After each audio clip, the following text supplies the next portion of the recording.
بخت کے تخت سے یخلخت اترا ہوا شخص، تم نے دیکھا ہے کبھی جیت کے ہارا ہوا شخص؟ عثمان آفیشلز کے معزز دوستوں، السلام علیکم۔ دوستوں، قاسم علی شاہ بہترین موٹیویشنل اسپیکر مانے جاتے ہیں۔ ان کے سیشنز میں بارہا قرآن و سنت کے حوالے مل جاتے ہیں۔ ہم ایک عام عوام ایز اے ٹیچر ان کی عزت کرتے ہیں اور کرنی بھی چاہیے۔ آپ ان کی فالوئنگ دیکھیں، بہترین۔ بظاہر یہی نظر آ رہا تھا کہ پاکستان کی یوتھ کو ایک ایسا بندہ مل گیا ہے جو یوتھ کو جگائے گا، ان کو بتائے گا گنوا دی ہم نے جو اسلاف سے میراث پائی تھی، ثریا سے زمیں پہ آسماں نے ہم کو دے مارا۔ شاہ صاحب کر تو یہی رہے تھے، مگر پھر اچانک ان کا ایسا چہرہ بے نقاب ہوا جو شاید ہماری نوجوان نسل ایکسیپٹ نہیں کر سکی۔ شاہ صاحب کی یہ وہ حرکت تھی جو ان کے تمام لیکچرز کے منافی تھی۔ شاہ صاحب نے اچانک یو ٹرن لیا اور کیچڑ میں جا کر چھلانگ لگا دی۔ وہ عمران خان صاحب کے پاس چلے گئے، بڑے آدمی ہیں، جا بھی سکتے ہیں، مگر جس مقصد کے لیے وہ گئے تھے وہ جناب کا پروفیشن نہیں تھا۔ شاہ صاحب سیاست میں قدم رکھنے کے خواہشمند نظر آئے۔ اور فیڈ بیک لینا چاہوں اور یہ پوچھنا چاہوں کہ کیا میرے جیسے ٹیچرز کو بھی سیاست میں آنا چاہیے کہ نہیں؟ خان صاحب، میرا مشکل سوال یہ ہے کہ میرے پاس نہ ہاؤسنگز ہیں، نہ پارٹی کے لیے فنڈ ہے، کیا مجھے ٹکٹ دے دیں گے جس کی اتنی فالوئنگ ہے، لاکھوں کروڑوں کی فالوئنگ ہے، اتنی کتابیں ہیں، ساری زندگی ٹیچنگ رہی، کوئی بیگیجز نہیں ہے، ٹیکس کلیئر ہے، ہر چیز کلین ہے، کیا مجھے ٹکٹ دے دیں گے؟ خان صاحب، آپ کی پارٹی مجھے ٹکٹ دے سکتی ہے ہمارے ٹیچر کو؟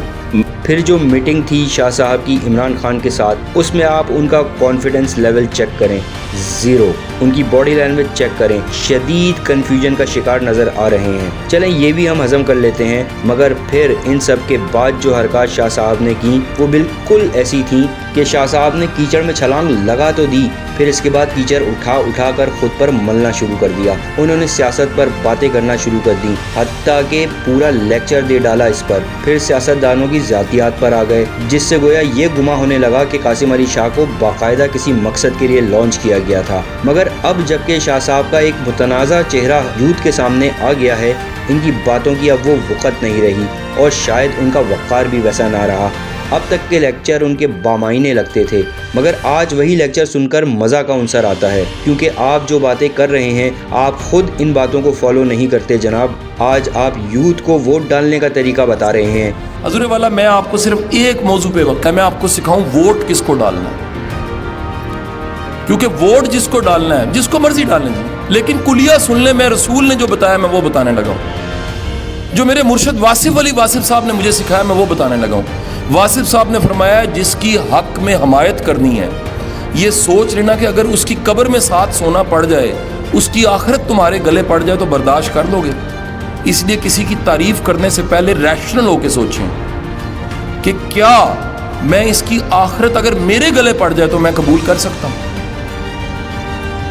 تو سر، آپ کا ویژن یہ اگلے الیکشن اور گلی ٹھیک کرانا اور نوکری ملنا یہ پولیٹیشین سے نہیں ہونا چاہیے۔ آپ کا ایک ووٹ ڈالتے نظر آخرت پہ ہونی چاہیے۔ اگر آپ کا یہ یقین اور ایمان ہے، یہ کردار میں، اخلاق میں، رویے میں مجھ سے بہتر ہے، تو آپ کو ووٹ ڈال دینا چاہیے۔ کہ ووٹ ڈالتے وقت آپ کی نگاہ آخرت پر ہونی چاہیے۔ جب آپ ٹکٹ کا خواب لے کر عمران خان اور شہباز شریف کے پاس گئے تھے تو آپ کی نگاہ کہاں تھی؟ آپ نے شہباز شریف کی تعریفوں کے انبار لگا دیے۔ کیا آپ کو نہیں معلوم کہ آج پاکستان کا وزیر اعظم کون ہے اور پاکستان کس حال میں کھڑا ہے؟ شاہ صاحب نے کہا شہباز شریف فلیکسیبل انسان ہے۔ دیکھیے، اصل میں جو میں نے فلیکسیبلٹی دیکھی ہے وہ میاں شہباز شریف صاحب نے زیادہ دیکھی ہے، اور جو میں نے ایک متانت اور گہرائی دیکھی ہے وہ میں نے پرویز الہی صاحب نے زیادہ دیکھی ہے، اور خان صاحب میں جہاں بہت سی خوبیاں بھی ہیں لیکن میں نے ریجیڈیٹی دیکھی ہے، وہ بہت زیادہ فکس ہیں، اور وہ میرا خیال ہے کہ وہ فیصلے جو قیامت کے روز ہونے ہیں، میرا خیال ہے کہ خان صاحب فکس کر چکے ہیں کہ سارے فیصلے ہم نے دنیا میں کر رہے ہیں۔ اب میرا سوال ہے، آپ کا کوئی پرسنل بینیفٹ ہے جس میں شہباز شریف صاحب نے فلیکسیبلٹی دکھائی ہے؟ شاہ صاحب تو خود موٹیویشنل اسپیکر ہیں اور ہمیشہ سے ویژن کی بات کرتے رہے ہیں، تو اب تک تو شاہ صاحب کو شہباز شریف اور اپنا ویژن قوم کے سامنے رکھ دینا چاہیے تھا۔ مزے کی بات یہ ہے کہ شاہ صاحب سیاست کے سمندر کے نئے تیراک بننا چاہتے ہیں۔ تعریف شہباز شریف کی اور جملے عمران خان کے کہ ہمیں ایک قوم بننا چاہیے، جو قائد اعظم کا خواب تھا۔ فی الحال جو منظر نظر آ رہا ہے، شاہ صاحب کو اینٹی عمران ایجنڈے پر کام کرنے کے لیے لانچ کیا گیا ہے۔ شاہ صاحب جو چورن بیچنا چاہ رہے ہیں وہ بطور ویژن عمران خان قوم کو